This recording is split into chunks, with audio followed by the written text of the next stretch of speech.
Only buy ACDelco or Delphi spark plug wires for these trucks because, you know, the aftermarket ones don't work well. You get the OEM spark plug wires. These last for 100,000 miles. That's the interval for changing spark plugs and wires on these trucks.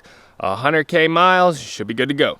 So you can get ACDelco ones or Delphi ones. That's all I'd recommend for these trucks, depending on what year it is and depending on what you can find.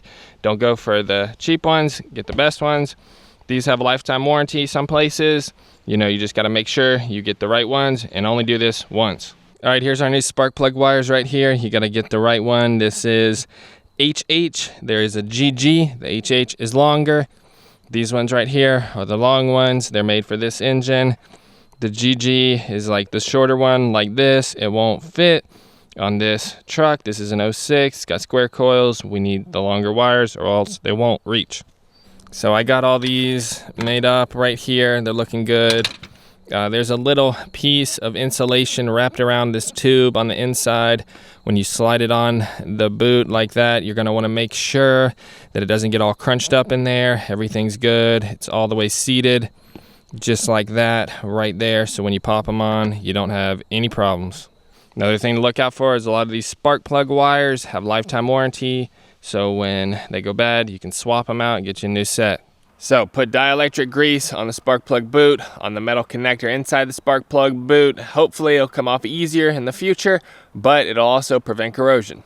All right, so we're ready to put these spark plug wires back on right here. A couple notes to make is it comes with a little pack of dielectric grease on here.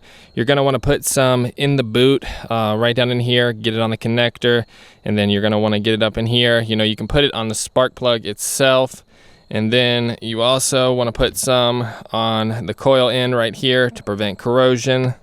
All right, we gotta get these popped on one at a time. Make sure they pop on the coils good. Make sure they're not resting on the exhaust headers. Make sure they got a good connection. They're nice and secure. Be good to go. They're not gonna melt. They're gonna give us a great connection, great spark. There we go. These spark plug wires are installed and we are done. Oh yeah, she's purring like a kitten now. Spark plugs are doing good. Spark plug wires are doing good. They're not melted, good contact, no problems. Let me know what y'all do down below with these spark plug wires. Do you leave those metal shields off? Do you buy cheap wires? Do you make sure to have spares laying around? You know, I wanna know what y'all do. You got a special tool that I don't know about? It's possible. And, you know, it might come in handy for getting these GMT 800 truck spark plug boots off. But this is how I do it. Unfortunately, you know, they're not easy to get off unless you break them off. For more Chevy truck tips in the future, I got plenty more where this came from. Later.